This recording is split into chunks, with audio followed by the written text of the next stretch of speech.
तो आज फिर एक जेई एडवांस क्वेश्चन लेके आ गया हूँ। देखिए वेक्टर का क्वेश्चन है ये और बहुत ही आसान सवाल है ये। जैसे कि पहले ही बता चुका हूँ, इस बार JEE advanced question NCERT based पूछा है मैथमेटिक्स में। अभी मैं मैथमेटिक्स का बात कर रहा हूँ तो मैथमेटिक्स का ही बताऊँगा, बाद में जब फिजिक्स और केमिस्ट्री करेंगे तो वहाँ से भी बताऊँगा कहाँ कहाँ से क्वेश्चन आ चुका है ये सब। ठीक है, तो जैसे कि मैं बता चुका हूँ, मेरा नाम सुबोध कुमार यादव है। मैंने इंटीग्रेटेड एमएससी किया है मैथमेटिक्स एंड कंप्यूटिंग में एनआईटी पटना से।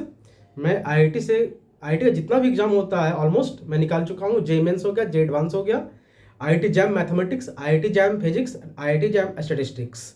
इस पर सीएसआईआर नेट भी क्वालिफाइड हूँ। तो आपके सामने क्वेश्चन ला रहा हूँ, देखिएगा। बहुत ही आसान सवाल है, इससे आसान सवाल हो ही नहीं सकता है। थोड़ा सा बस कंसेप्ट है इसमें। देखिए क्वेश्चन क्या कहता है कि consider the vectors x is equal to i plus 2j plus 3k, y is equal to 2i plus 3j plus k and z is equal to 3i plus j plus 2k। कुछ ऐसा दे रखा है। For two distinct positive real numbers alpha and beta, क्या define करता है? x is equal to alpha x plus beta y minus z, y is equal to alpha Y plus beta z minus x and z is equal to alpha z plus beta x minus y. कुछ ऐसा दे रखा है। ठीक है, ये question है तो ऐसा दे रखा है ये। और उसके बाद पूछ रहा है क्या, जरा गेट बंद कर लूं, और पूछ रहा है क्या आपसे यहां से। देखिए बहुत ही आसान चीज है। पूछ रहा है क्या कि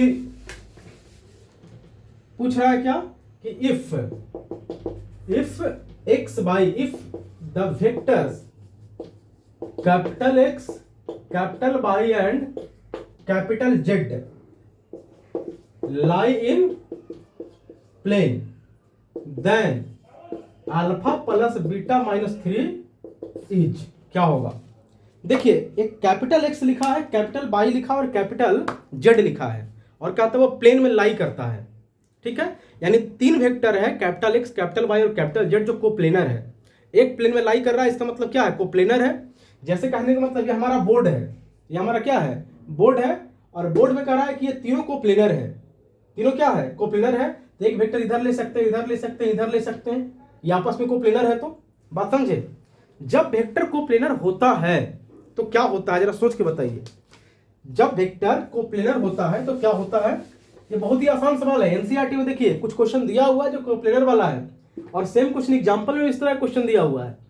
तो तीन वेक्टर अगर कोप्लेनर हो, ऐसे देखिए कि ए बी सी का बॉक्स ऐसा वाला जीरो होता है, तो हम लोग कहते हैं कि vector A vector C are coplanar. ठीक है, कैसे? कि देखिए कि अगर ए बी और कितना सी वेक्टर हो जाए ये कोप्लेनर, तो ए क्रॉस बी सी पे परपेंडिकुलर हो जाता है। ए क्रॉस बी सी पे क्या है? परपेंडिकुलर है। और जब परपेंडिकुलर वेक्टर है तो उसका परपेंडिकुलर वेक्टर का क्रॉस प्रोडक्ट या डॉट प्रोडक्ट जो निकालेंगे कितना हो जाएगा बताओ तो? A dot B is equal to 0 जब ए परपेंडिकुलर टू कितना है? बी है।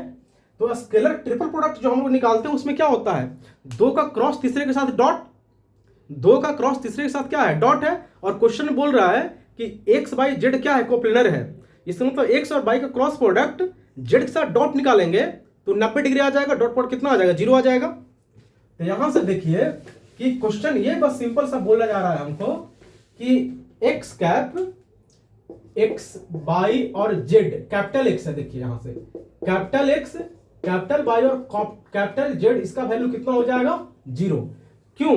क्योंकि x y z, because x y z are coplanar दिया हुआ है इसमें। X y z lie in the same plane, because x y z lie in the same plane, same plane. बात को समझिए। इस तरह के जैसे ही हो जाएगा तो कितना हो जाएगा? 0। क्योंकि इसमें देखिए ना डिटर्मिनेंट निकालते हैं ना, जैसे ए क्रॉस बी अगर लिखते हैं तो आप याद रखिए क्या लिखते हैं? I J K A B C P Q R, या हम लोग ऐसे लिखें A1 B1 C1 A2 B2 और C2। जब लेकिन A डॉट B क्रॉस अगर C लिखने चले गए हम लोग तो क्या लिखते हैं A1 A2 A3 B1 B2 B3 C1 C2 C3। और जैसे ही B क्रॉस C और A वेक्टर, अगर B क्रॉस C परपेंडिकुलर हो जाए A वेक्टर पे, तो ये जो डॉट प्रोडक्ट कितने के बराबर आ जाएगा, 0 के बराबर आ जाएगा। ठीक है, तो बात तो यहां तक समझ गए होंगे, इसमें तो कोई दिक्कत नहीं है। तो आप कहता है कि जैसे ही x y z lie in the same plane, इसका मतलब कि scalar triple product of capital X capital Y और कैपिटल Z कितना होगा, 0 के बराबर आ जाएगा। अगर ये 0 के बराबर आ जाएगा, उसके बाद उसको जब 0 के बराबर आएगा उस डिटरमिनेंट को सॉल्व कीजिए, क्योंकि वो डिटरमिनेंट फॉर्म में आएगा। उस डिटरमिनेंट को सॉल्व करेंगे देन हमारा आंसर आएगा। तो देखिए, तो पहले जो दिया है हमारा capital X is equal to alpha X plus beta y minus z. देखिए अल्फा इंटू एक्स का वैल्यू रखिए I plus 2J plus 3K plus beta into y का वैल्यू रखिए 2I plus 3J plus K minus z का value रखिए 3I plus J plus 2K। ऐसा कुछ है, इसका कॉमन लीजिए, I कॉमन लीजिएगा तो alpha plus 2 beta minus 3 plus J common लीजिए तो 2 अल्फा प्लस 3 बीटा माइनस 2, ऐसा लिखिएगा। देखिए प्लस K कॉमन लीजिए, सॉरी अल्फा प्लस यहां से 2 अल्फा प्लस 3 बीटा माइनस कितना 1 आएगा यहाँ पे। ठीक है, K कॉमन लीजिए तो 3 अल्फा प्लस बीटा माइनस कितना 2, यहाँ पे ऐसा कुछ आ जाएगा। ये कैपिटल X आ गया। ठीक है, सिमिलरली कैपिटल बाई आप निकालिए तो कैपिटल X आ गया, यहां से कैपिटल बाई देखिए कितना आएगा।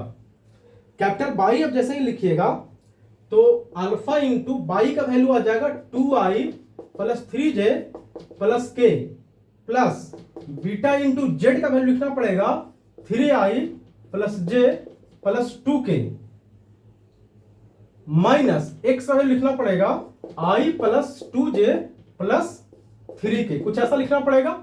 यहां देखिए I कॉमन लीजिए 2 अल्फा प्लस 3 बीटा माइनस कितना 1 प्लस J कॉमन लीजिए यहां से तो 3 alpha plus beta minus 2 plus K common लीजिए यहां से तो अल्फा प्लस 2 बीटा माइनस 3। ठीक है, तो इस तरह से आ गया एडजस्ट होके। उसके बाद निकालना है हमको जेड उसके बाद निकालना है हमको। देखिए आप जेड निकालिएगा तो जेड का वैल्यू कितना लिखना है हमको, alpha z plus beta x minus y. तो अल्फा इंटू जेड का value 3I plus J plus 2K plus beta into x का value I plus 2J plus 3K। उसके बाद माइनस बाई का value 2I plus 3J plus 2K, ऐसा कुछ। अब I common है 3 अल्फा प्लस कितना 2 beta minus 2 plus J common है अल्फा प्लस 2 बीटा माइनस 3 और प्लस K कॉमन लीजिए तो 2 अल्फा प्लस 3 बीटा माइनस 2, कुछ ऐसा आ गया। देखिए इस तरह का नंबर आ गया कि कैपिटल X कैपिटल Y और कैपिटल Z का वैल्यू भी आ गया हमारे पास। तो जब इस तरह का आप लिखिएगा तो आप एक चीज को देखिएगा कि आप इसको एडजस्ट करके लिखेंगे कैपिटल X कैपिटल Y और capital Z। Capital X capital Y capital Z का वैल्यू 0 लिखिएगा तो कोफिशिएंट के हिसाब से हमको लिखना पड़ता है क्या, कि जैसे देखिए यहाँ पे अल्फा बीटा माइनस 1, यहाँ पे अल्फा सॉरी यहाँ पे पहला में अल्फा बीटा और माइनस 1 और उसके बाद अल्फा उसके बाद बीटा और जेड में है बीटा माइनस 1 और अल्फा, इतना ये है। डिटरमिनेंट फॉर्म ऐसे लिखेगा और यहां पे लिखिएगा कितना 1 2 3 2 3 1 3 1 2, कुछ ऐसा लिखिएगा। अब इतना के बराबर क्या होगा 0, ऐसे देखिएगा। क्योंकि ये जो एक्स वाई जेड है और एक्स वाई जेड में एक्स को in terms of alpha beta gamma, y को in terms of alpha beta gamma, z को अल्फा बीटा गामा लिखे थे, उसमें यही आएगा। ठीक है, आप प्रोडक्ट इसको निकाल दीजिए तो आपको पता चल जाएगा ये जो लिखा हुआ है वो करेक्ट है। ठीक है ना, चूंकि थोड़ा सा लंबा हो जाता है वो, अब बोर्ड छोटा है तो इसलिए हम लोग थोड़ा एडजस्ट कर रहे हैं इसको मल्टीप्लाई करके आप देख लीजिए, विश्वास ना हो देखिए अल्फा प्लस 2 बीटा माइनस 3, पहला वाला टर्म आ गया वहां जो आया था। दूसरा आएगा 2 अल्फा प्लस 3 बीटा माइनस 1, तीसरा 3 अल्फा प्लस बीटा माइनस 2, फिर यहां से -1 plus 2 alpha plus 3 beta -2 plus 3 alpha plus beta -3 plus alpha plus 2 beta. उसके बाद यहां से है बीटा -2 प्लस 3 अल्फा, उसके बाद 2 बीटा -3 प्लस अल्फा, यहां से 3 बीटा -1 प्लस 2 अल्फा, कुछ ऐसा आइए देखिए। तो इसी तरह का आएगा उसमें से। जब इस तरह का आएगा तो अब आपको थोड़ा सा आपको विचार करना है इसमें कि इसका वैल्यू कितना है, 0 के बराबर, जिसमें देखिए ये टर्म 0 नहीं है, तो 2 का प्रोडक्ट अगर 0 होगा उसमें से एक नॉन 0 होना चाहिए, तो इसका आप डिटरमिनेंट निकाल के देखिए, आपको 0 नहीं मिलेगा। ये देखिए करके 1 into 6 minus 1 minus 2 into 2 minus 9, sorry 1 into 6 minus 1, 2 into 2 दूना 4 माइनस 3, 4 माइनस कितना 3, प्लस 3 इंटू 2 माइनस 9, 2 माइनस 9, इसको देखिए तो ये 5 हो गया, 4 में 3 2 हो गया, ठीक है, अब माइनस 21 हो गया। ये 0 के बराबर नहीं होगा, ये 0 के बराबर क्या होगा, नहीं होगा। जब ये 0 के बराबर नहीं होगा इसका मतलब है क्या कि ये वाला टर्म हमारा 0 होगा, इसका मतलब ये वाला क्या होगा 0 होगा। तो determinant of alpha beta -1 alpha beta -1 alpha is equal to क्या होगा, पक्का 0 होना चाहिए। अब देखिए, अभी देखिए कहां से कहां चले थे और यहाँ अल्फा बीटा गामा में, क्योंकि हमको निकालना क्या है कि अल्फा प्लस बीटा -3 का वैल्यू क्या होगा, तो हमको अल्फा बीटा में निकल गया रिलेशन। अब अल्फा बीटा में रिलेशन एक बार निकल जाए तो इसका डिटरमिनेंट लीजिए बड़े मजे से और आंसर आ जाएगा। देखिए यार, तो डिटरमिनेंट लीजिएगा तो अल्फा इंटू क्या लिखिएगा, अल्फा स्क्वायर प्लस बीटा, पहला alpha square plus beta, minus beta common लीजिए तो माइनस अल्फा और माइनस बीटा स्क्वायर, -1 कॉमन लीजिए, -1 कॉमन लीजिए तो 1 minus beta alpha, 1 minus beta alpha इतना के बराबर क्या है 0। तो alpha cube plus alpha beta, और यहां से देखिए तो कितना आ जाएगा, plus alpha beta plus beta cube -1 plus alpha beta, इतना इज इक्वल टू 0।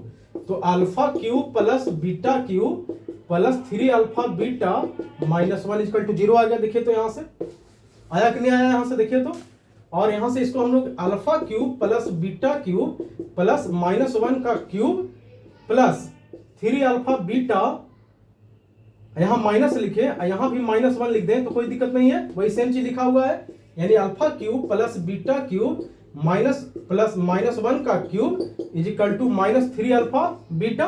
देखिए तो 3 अल्फा माइनस, यहाँ पे 1 लिख दें ऐसे, कोई दिक्कत नहीं है, -1 करके a cube plus b cube plus c cube, तो यहां से फार्मूला है a cube plus b cube plus c cube is equal to 3abc, then a plus b plus c is equal to कितना होगा 0।